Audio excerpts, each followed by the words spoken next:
La capitale de la République démocratique du Congo est en deuil. Kinshasa n'a pas encore fini d'enterrer ses morts à cause de la pluie. Cette fois-ci, un fait naturel, une catastrophe naturelle, diront certains. Mais est-ce que cette tragédie était-elle évitable, sans compter les conséquences d'ordre économique? Messieurs et dames, bienvenue dans cet enjeu tout à fait particulier compte tenu même de l'environnement. Mais mon plaisir est comme toujours de vous savoir des milliers fidèles à ces rangs. Bienvenue à tous et à toutes. Fidèles à nos rituels, découvrons ensemble notre invité. C'est dans la célèbre rubrique Eche Homo.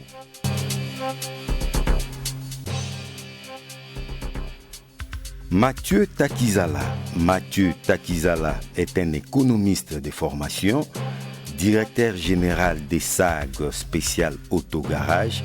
Mathieu Takizala est un entrepreneur congolais.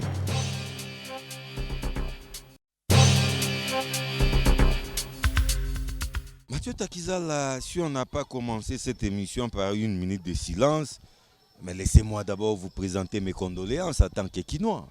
Oui, vraiment en tout cas je suis touché. Vous savez, la fin du marathon, la fin de l'année, ça finit mal pour la ville de Kinshasa parce que des énormes dégâts, des énormes problématiques et surtout dans des choses qu'on pouvait éviter. Je crois que la conscience... Des choses qu'on pouvait éviter. Vous avez vraiment anticipé. Mais même s'il faut traiter un mal, on traite un mal par ses causes pour que la situation ne se répète pas. Pluie diluvienne, on dira que la pluie est naturelle, c'est une catastrophe tout à fait naturelle. Mais Mathieu Takizala, c'est pas qu'à Kinshasa qu'il pleut. Y a-t-il une cause fondamentale, une cause principale à cette situation pour qu'il y ait aujourd'hui des morts, sans compter les dégâts matériels et leurs conséquences, surtout avec vous, nous allons beaucoup plus parler de ça. Y a-t-il une cause? Chadion Titende, vous savez, le problème c'est quoi? Lorsque la vie humaine n'est pas canalisée, les dégâts vous précèdent, les dégâts vous gouvernent. C'est ça le vrai problème. Ça veut dire que dans tout le pays du monde, nous produisons le déchet, mais ces déchets doivent être canalisés. C'est aussi une source de revenus pour les uns et les autres. Et même nous dormons nous tous, mais les logements des uns et les autres doivent être canalisés. Une source de revenus, mais aussi une source d'énergie. Une source d'énergie. Ça veut dire que les habitations, quand vous regardez l'architecture de la ville de Kinshasa, de l'administration précédente, l'administration coloniale, vous avez vu que c'était à l'image de la sociologie de la société. Ça veut dire qu'il y avait des habitations pour les ouvriers, il y avait des habitations pour les cadres sup, moyennes et supérieures, et les aisés. Mais malheureusement, aujourd'hui, cette société est composée uniquement avec une classe populaire où même l'habitation n'est plus symbolisée. Et l'eau, quand il tombe, normalement, il y a des collecteurs d'eau qu'on appelle le terrassé. Et quand vous regardez aujourd'hui un pays du Congo, et en particulier les caniveaux, dans la ville de Kinshasa, il y a un vrai problème. Les déchets d'organes où nous produisons quand nous consommons, malheureusement, il n'y a pas assez d'acteurs là-dedans pour le collecte d'ordures ménagères dans la ville de Kinshasa. Kinshasa, c'est une ville-pays. Vous savez, la démographie de la ville de Kinshasa, cher John Titende, c'est la démographie des Angolais, c'est la démographie des Ivoiriens, c'est la démographie, on peut aller même l'Afrique. La Croatie a 4 millions d'habitants. La Croatie a 4 millions, la Suisse a combien de millions d'habitants? Vous comprenez, il y a des États qui pèsent en organisation humaine, qui n'ont même pas la démographie de la population de la ville de Kinshasa. C'est ça le vrai problème. La ville de Kinshasa, c'est une ville d'abord avec assez de cours d'eau. C'est que nous appelons affectueusement dans la ville de Kinshasa les Kalamou, y compris le fleuve Congo. Comme ici, nous sommes à Kalamou. Comme ici, nous sommes dans cette rivière qui devait être même l'autoroute naturelle parce qu'on devait même creuser la Seine à Paris. Ça pouvait nous faciliter l'embouteillage. Ça pouvait nous faciliter pour désengorger la ville. Tout à fait. Mais malheureusement, ces autoroutes naturelles, nous profitons de rien.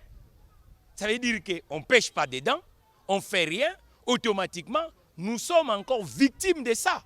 C'est une voie naturelle. Non? Une voie naturelle, quand vous allez... D'une commune à l'autre. D'abord, les gens qui ont créé l'urbanisation urbaine par rapport à l'urbanisation rurale, une ville sans rivière, ce n'est pas une ville. Mais Kinshasa, c'est déjà une ville. D'ailleurs, c'est autour d'une rivière qu'on bâtit une ville. Qu'on bâtit une ville. Mais malheureusement, vous pouvez sillonner tous les 24 communes de la ville de Kinshasa. C'est rare de trouver même des bennes d'eau dire où les déchets, on peut canaliser les déchets. Les déchets sont dans la rue. Donc, qu'est-ce que vous voulez dire?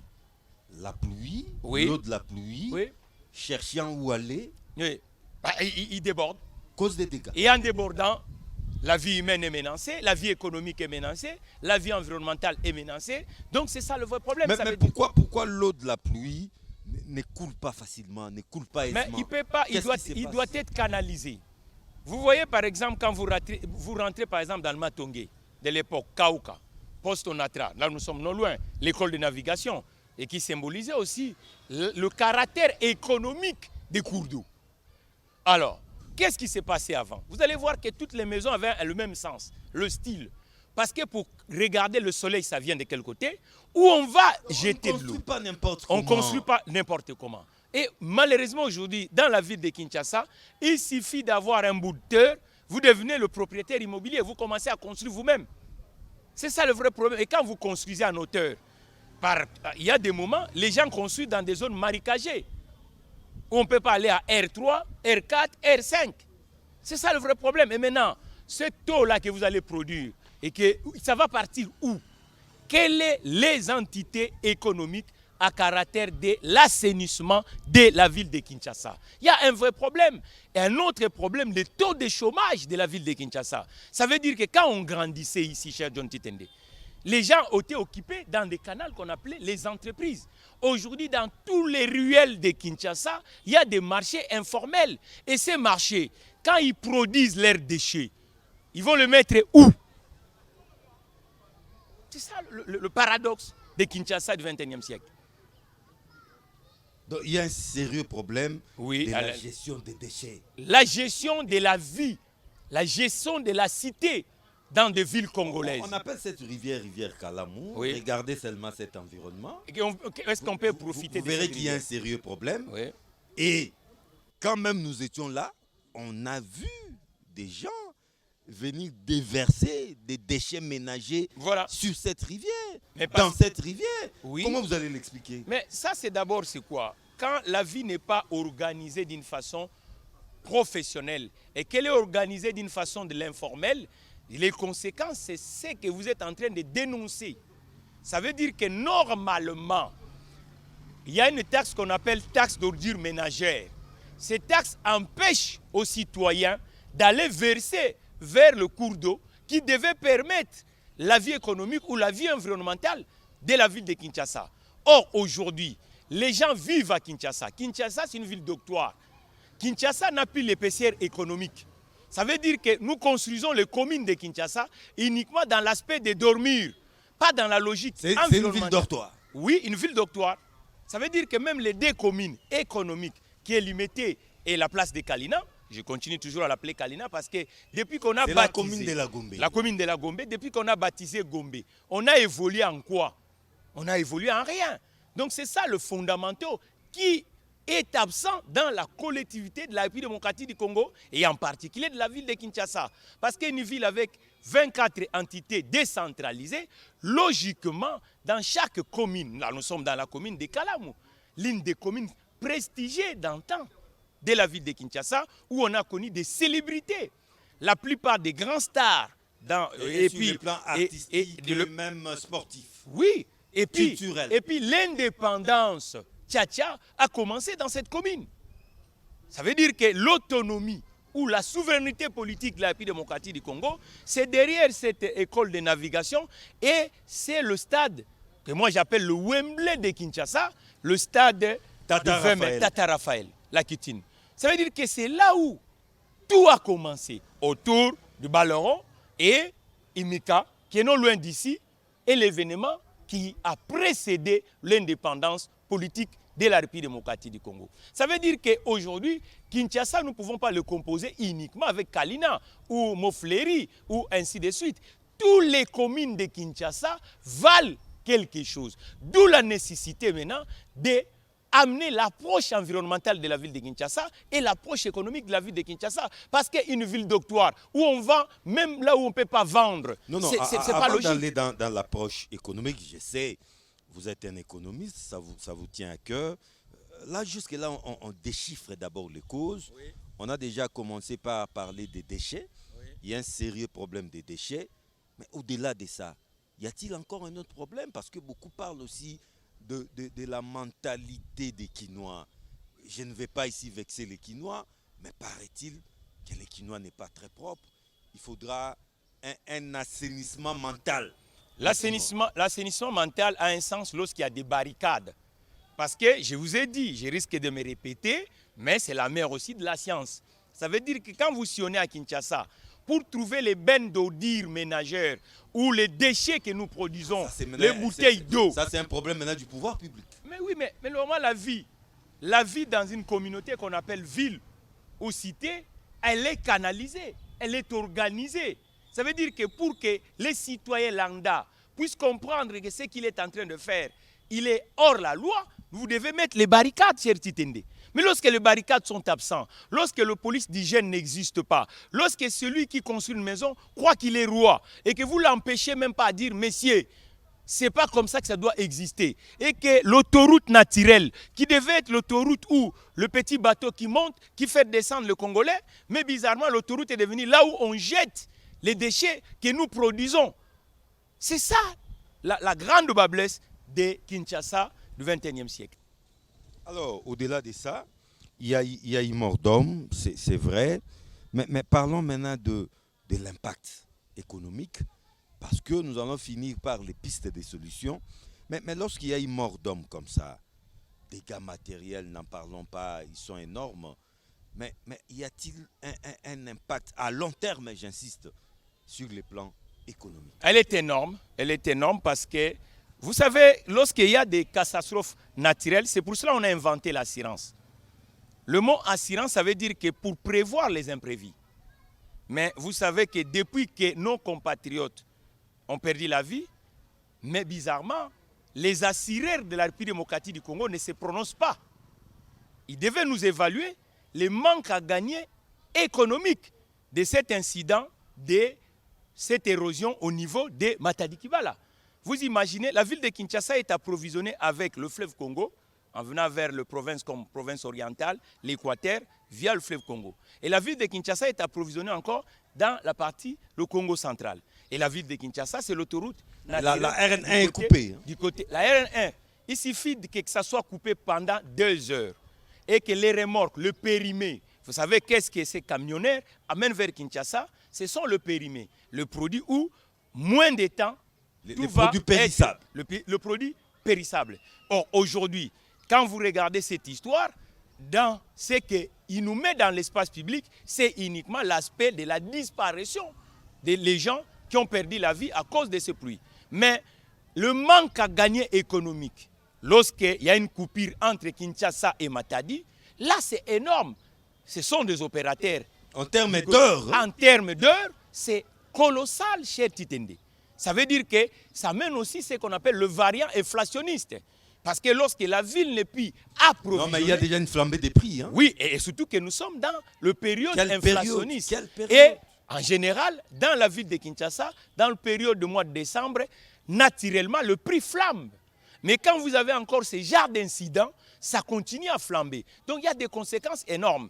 Et la consommation va être frilée. Et surtout que l'économie congolaise, elle est uniquement une économie de consommation. Et quand vous le privez 3 heures du temps, 4 heures du temps, sans approvisionnement, 3/4 des entreprises vont être en difficulté. Donc c'est ça le vrai problème. Ça veut dire que lorsque vous avez des conséquences naturelles, nous devons tirer des leçons.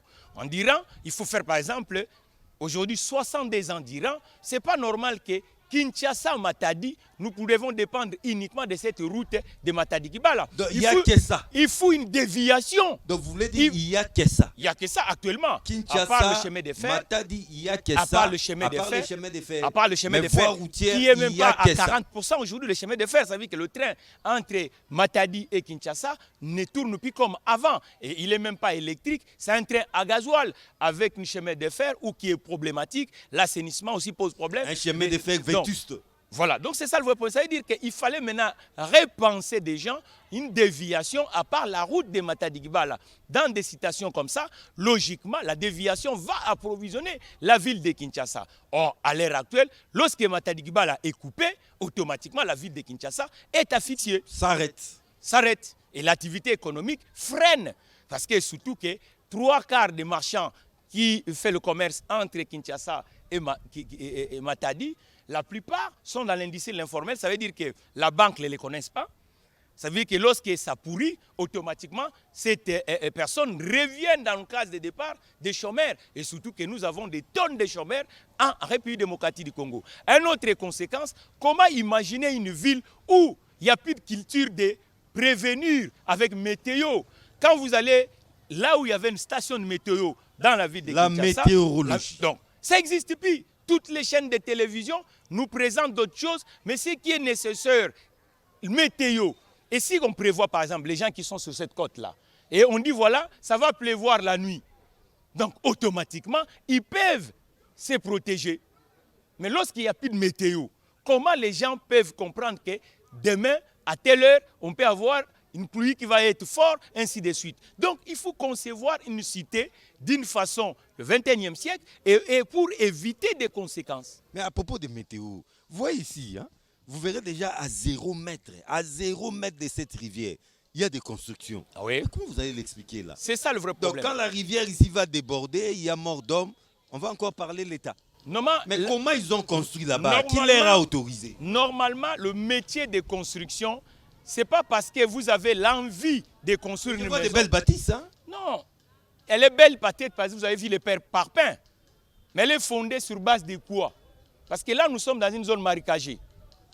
Combien de mètres a-t-il? Et quel est le matériau, type de matériau qu'on peut mettre comme digue? Et lorsqu'il y a l'eau qui... Non, mais il n'y a pas de digue ici. Alors, vous voyez, donc c'est ça le vrai problème. Or, quand vous regardez l'urbanisation américaine ou européenne, automatiquement, le bâtisse qu'on construit... Je vois vraiment à 0 mètre. Oui, le bâtisse qu'on construit à côté des autoroutes naturelles qui sont des rivières, automatiquement, on canalise le rivière pour permettre que le bâtisse soit sauvegardé. Or, bizarrement, à Kinshasa, on construit sans avoir de digues. Or, la construction, c'est un métier. Normalement, dans des cités modernes, il y a ce qu'on appelle les promoteurs immobiliers. Les entreprises qui sont là uniquement pour construire des maisons. Vous avez besoin de construire une maison, automatiquement, vous prenez... Elles sont spécialisées dans ça. Elles sont spécialisées dans ça. Il y en a qui construisent des maisons professionnelles, il y en a qui construisent des maisons particulières et d'habitation. Donc, automatiquement, c'est à eux de nous protéger. Mais bizarrement, à Kinshasa, ce n'est plus le cas. Vous avez un peu la valeur d'échange qu'on appelle de l'argent. Automatiquement, vous improvisez l'architecte et vous construisez là où même pas on peut construire. Et vous recourez à des petits maçons de la rue. Voilà. Et vous savez, c'est ça le vrai problème. Ça veut dire que nous devons retourner cette culture des sanctions. Il faut évaluer. Est-ce que ces endroits, dans le plan cadastral de la colonisation, c'était prévu pour bâtir? Alors, le plan directeur de la ville de Kinshasa, le plan directeur de la ville de Kinshasa, quand on bâtit, Monaco est bâti à 0 mètre des cours d'eau. Mais on a pris des précautions. Mais on a pris des précautions. On a canalisé l'eau. Mais bizarrement... Même Venise aussi. Hein. Oui, même Paris. En Italie. Et Paris, à chaque fois, qu'est-ce qu'on dit? Elle est inondable. Et à plusieurs fois, elle s'est inondée. Vous, comment imaginez-vous, cher John? Ah, c'est pourquoi beaucoup de Congolais disent déjà, mais non, ne dramatisons pas. Même Paris est de temps en temps dans l'inondation. Il ne suffit pas de dire qu'il ne faut pas dramatiser. Lorsque Paris est inondé, on prévoit les bois de secours. Vous allez voir que dans la municipalité de Paris, ou les arrondissements de Paris, vous allez voir qu'il y a toujours ce qu'on appelle les gymnastes. En cas d'intempérie ou d'inondation, on évacue la population vers les gymnastes pour les protéger. Est-ce qu'il y a encore des amphithéâtres ici, les salles de théâtre, les espaces verts? Est-ce qu'il y a dans chaque commune ici, il y a des gymnases où on peut dire que si cette population qui est à côté de Kalamu est inondée et qu'on peut le caser quelque part? On dit gouverner, c'est prévoir. Il faut avoir des barricades. En cas de débordement, ce sont ces barricades qui vont vous sauvegarder. Donc c'est ça, et aujourd'hui, le vrai problème de la ville de Kinshasa, c'est cette surpopulation aussi.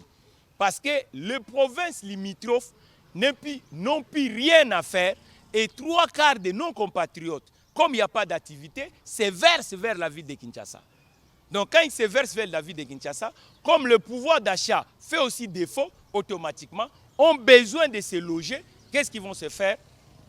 Ils vont commencer à construire ce qu'on appelle les maisons de fortune. Et ils occupent tout. Hein? Mais oui, il suffit qu'il y ait parce que les choses ne sont pas canalisées. Et c'est pour ça que vous voyez que dans la nature de la construction urbaine, il y a aussi ce qu'on appelle les logements à des coûts modestes qu'on appelle les logements HLM subventionnés. Or qu'à Kinshasa, depuis que Habitat pour tous est parti, depuis que les ONEL n'existent plus, vous voyez qu'aujourd'hui, chaque Congolais, mais même aux États-Unis, tout le monde n'est pas propriétaire. Même au Japon, tout le monde n'est pas propriétaire. Comment on peut mettre dans la tête des Congolais que chaque Congolais doit devenir propriétaire? Non, mais on peut devenir propriétaire à long terme. Mais oui, mais c'est tout. À crédit, et on devient... processus. Il faut peut-être dire tout le monde ne peut pas construire. 99% des maisons qui se construisent en République démocratique du Congo sans crédit. Ça, c'est déjà un vrai problème. Tout le monde veut être propriétaire. Tout le monde veut être propriétaire. Et vous allez voir que l'investissement des Congolais qui est resté aujourd'hui, uniquement, et pourtant les gens mangent, les gens se déplacent. L'unique investissement qui reste en République démocratique du Congo, c'est que nous, les économistes, nous appelons le passif. Ce n'est pas l'actif, l'immobilisation des construire des maisons. Et avec l'immobilier. Non, moi j'appelle... Mais c'est toujours vous les économistes.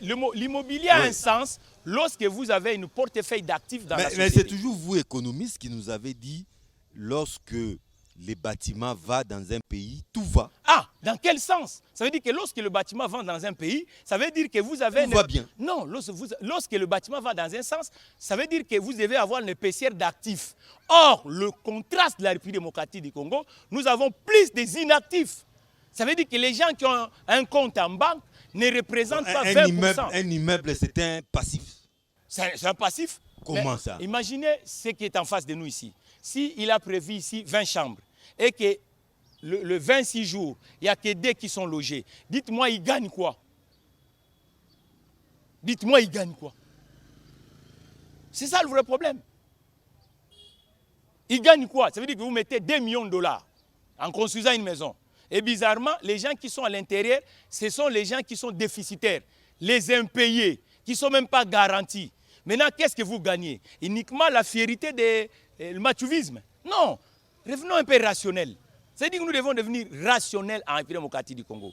Pourquoi les autres arrivent à canaliser là où les Congolais consomment? Pourquoi nous, pour croire que nous sommes actifs, nous devons faire cette folie qu'on est en train de faire? Le pays est en train de reculer. Le pays est en train de reculer parce que, du point de vue organisationnel, l'autochtone qu'on appelle le Congolais ne comprend pas la planification économique. Il y a un mort d'homme, c'est tout. On dit mort d'homme. Deuil national. Et c'est tout. Et maintenant, les conséquences économiques. Beaucoup d'émotions. Imagine-moi, il y a combien de maisons qui sont écoulées? Et ces maisons, s'il y avait des maisons à 1 million, à 2 millions, ça, on n'évalue pas. Vous voyez? C'est ça, c'est ce qui devient suicidaire. Ça veut dire que collectivement, nous devons avoir cette modestie scientifique de comprendre que nous devons organiser d'une façon rationnelle la cité congolaise. Mais Mathieu Takizala, quelle est la part des Quinois dans cette tragédie, dans ce qui nous arrive aujourd'hui? Parce que nous sommes là en train d'établir les responsabilités. La part des Quinois se situe à quel niveau? La part des Quinois, quel type de Quinois? Nous avons des Quinois qui sont... Celui qui habite la ville des Quinois. Nous avons des Quinois qui sont responsables. Nous avons des Quinois qui sont uniquement comme la population. Nous devons partager en deux parties. Vous commencez par la population. La population aujourd'hui, 3/4 des Quinois et Quinoises n'ont ni activité professionnels. Ça veut dire que l'informel n'a jamais eu règle. Ils sont dans l'article 15. Oui, la débrouille. Et quand les gens vivent dans la débrouille, vous avez une expression ici à Kinshasa, on dit, on vit au taux Du jour. Alors, quand des gens, quelqu'un survit pour chercher le pain, vous voyez pas des gens qui foutent des gens le permettre quand même. On vit comme des oiseaux. Hein? Oui, mais il faut Parce des gens. que l'oiseau n'a pas de provisions. Il faut le permettre des gens à avoir la logique des provisions. On ne peut pas mettre dans la tête des Quinoises et Quinois que tous les jours on doit avoir le billet des banques.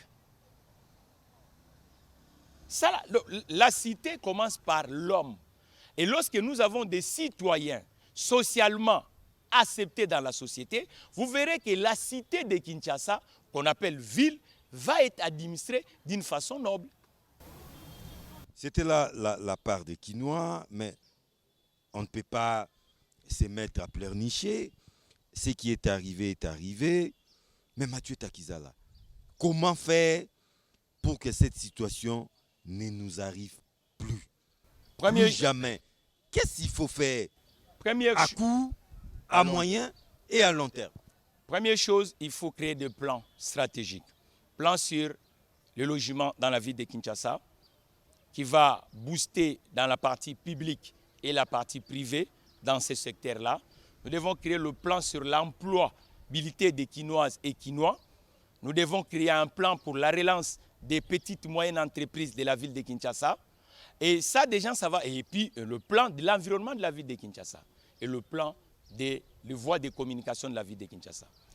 Tous ces plans-là vont permettre que la cité congolaise la ville de Kinshasa sera canalisée.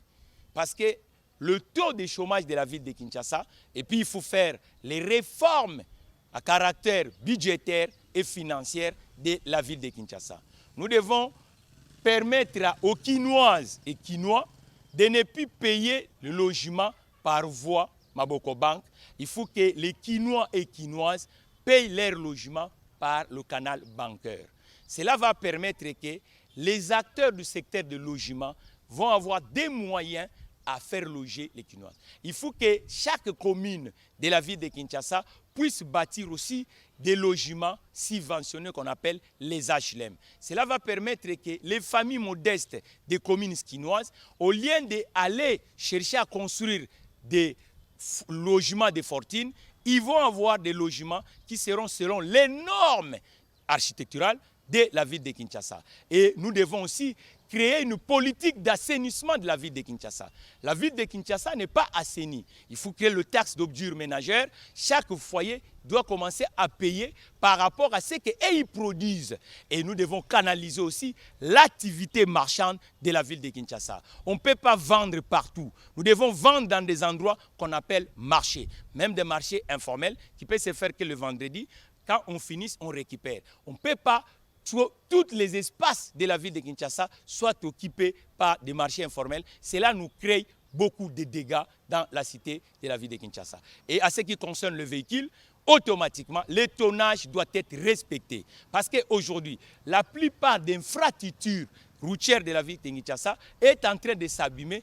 D'un côté, le terrassement qui doit conduire l'eau est absent. De l'autre côté, le non-respect des règles routières. Ça veut dire que les véhicules sont surbondés. Et automatiquement, on peut permettre par exemple toutes les véhicules qui viennent avec marchandises, à partir de telle heure, ils peuvent rentrer. Parce que rien que les embouteillages de la ville de Kinshasa appauvrit les Congolais. Comment ça? Appauvrit les Congolais parce que automatiquement, un véhicule qui devait consommer 6 litres au 100, automatiquement, avec le régime des embouteillages de la ville de Kinshasa, le véhicule va commencer à consommer 12 litres au 100. Et puis, à chaque fois touché dans le pédale de frein, il y a ce qu'on appelle la précipitation des lisières mécaniques. Nous devons aussi créer cette politique de former les conducteurs de la ville de Kinshasa. 3/4 des gens qui touchent le volant dans la ville de Kinshasa ne sont pas titulaires d'un permis de conduire. Ça, c'est suicidaire pour un système économique qui se recherche. Non, c'est vrai. Vous avez évoqué ce qu'il faut faire à tout prix pour que cette situation ne se reproduise plus. Mais par rapport aux mentalités, par rapport au comportement, qu'est-ce qu'il faut à tout prix éviter? Qu'il tire des sanctions. Qu'il tire des sanctions. Même Dieu, lui-même, il avait créé l'enfer. Pourquoi? Pour que l'homme doit chercher à être modèle. À Kinshasa, actuellement, il n'y a plus de culture des sanctions. Il faut sanctionner les gens. Alors, logiquement, maintenant, 3/4 des Quinois croient que ce qu'on peut sanctionner, c'est uniquement les dirigeants. Mais lorsque vous jetez là, on ne peut pas jeter. Il faut que ça vous coûte cher. Mathieu Takizala, on atterrit déjà. Peut-être qu'une question que je n'ai pas pu poser, mais vous estimez que ça valait la peine d'en parler, vous pouvez le faire et vous en profitez aussi pour conclure parce que nous atterrissons déjà. Je demande d'abord à tous les médias, au gouvernement, au ministère de l'Environnement, de faire retourner la culture des météos en République démocratique du Congo. C'est très très important. On ne peut pas composer des cités congolaises sans cette culture de prévenir. La prévention. La prévention, c'est très très important. Il faut que les habitations des météos qui cherchent un peu à négocier comment le météo doit retourner. Nous, dans chaque chaîne de télévision, il faut Madame, Monsieur Météo ou Madame Miss Météo pour que ces Congolaises et Congolaises de la ville de Kinshasa puissent comprendre qu'à chaque fois lorsqu'il y a cette force de nature qui va venir, il faut être prudent. Et puis, les bâtisses, on ne peut pas donner les certificats de parcelles à n'importe qui. Développons plus les entreprises qui vont construire des maisons dans la ville de Kinshasa. Ça va nous permettre quand même d'éviter que nous puissions avoir des maisons même là où on ne peut pas construire. Mathieu Takizala. Et puis soutenir nous les entrepreneurs parce que le vrai problème de la ville de Kinshasa, les Congolais qui ont l'idée de créer des emplois dans la ville de Kinshasa n'ont jamais été compris et ni accompagnés. C'est ça le vrai problème. Quand une ville, il y a un énorme pourcentage des chômeurs, les conséquences sont néfastes.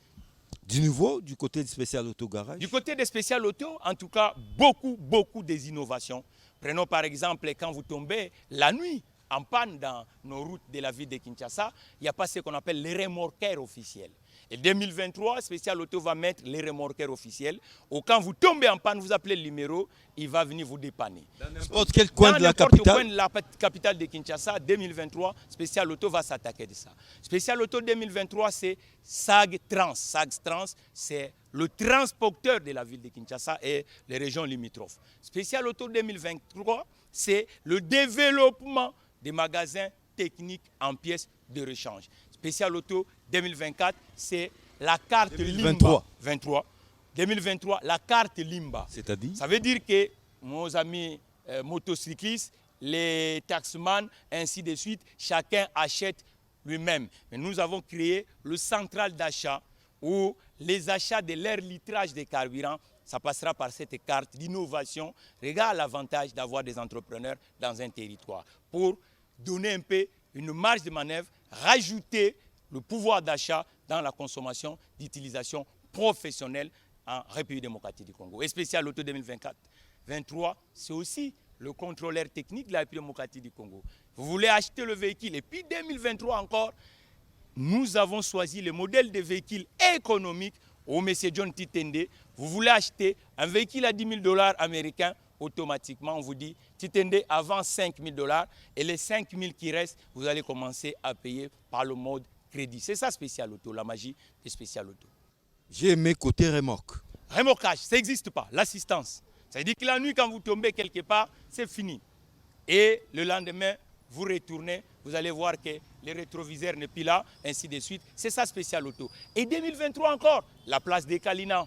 Et 2023, vous allez avoir l'enseigne Spécial Auto sur la place des Kalina. Alors pour boucler la boucle cette fois-ci, conclusion. Pour boucler la boucle, je vous félicite d'abord, John Titende. Vous avez fait un énorme travail dans des conditions drénadines en 2023. L'équipe des enjeux, parce que cette émission traite que les enjeux du moment et les enjeux du moment de la République démocratique du Congo. Je crois ensemble, on a partagé de longs moments et on félicite aussi le directeur général de la chaîne KIN 24 et tous vos confrères, Yannick Kimbuta, le DG, mon confrère, parce qu'il est DG, moi aussi je suis le directeur général des Spécial Auto Garage, et tous les journalistes qui sont presque amis avec moi aujourd'hui, de la République démocratique du Congo, en commençant par Titende, John Lungila Kepi à Kinshasa actuellement, qui est parti. Il est revenu. Il est revenu, il est ici. Ah, Salih et John Lungila. Et puis, les amis comme Fabien Lumbala, Ambroise Mamba, ainsi de suite. Et d'habitude, on se croise au mois de décembre chez Spécial Autogarage parce qu'on peut c'est pas. Prévu, hein? Oh, c'est prévu cette année parce que l'année dernière, on n'avait pas fait. Donc, on doit le faire. Et tous les collègues allaient tout goûter là, tout ça, ainsi de suite. Et on a l'habitude de s'échanger. Je crois qu'on a fait notre travail et nous n'oublions pas son Excellence, M. Félix Tshisekedi. Je crois qu'il a bagarré aussi pour 2022. Nous sommes là et ce que je lui demande en 2023, s'il peut nous recevoir, nous, les entrepreneurs de la ville de Kinshasa, pour que nous puissions un peu échanger dans les enjeux économiques de la ville de Kinshasa et en particulier de l'économie congolaise. Mathieu Takizala, bonne année 2023. En tout cas, merci. Je suis touché. Je sais que c'est avec gravité que nous faisons. Et le Roland, qui nous a toujours accompagnés, Nova Diamond. Nova a fait un énorme travail 2022. En tout cas, Dieu lui garde encore pendant longtemps. Je crois qu'on a fait ce qu'on peut faire, l'homme peut faire pour son pays. Et il ne faut pas non plus oublier Clovis Ngoma. Clovis Ngoma, toutes c'est les lui amis. le grand menteur de cette émission. Oui, en tout cas, je crois qu'il n'y a que ça qu'on peut faire. Rendre l'ascenseur à la République démocratique du Congo. Au revoir. Merci. Le plaisir est partagé.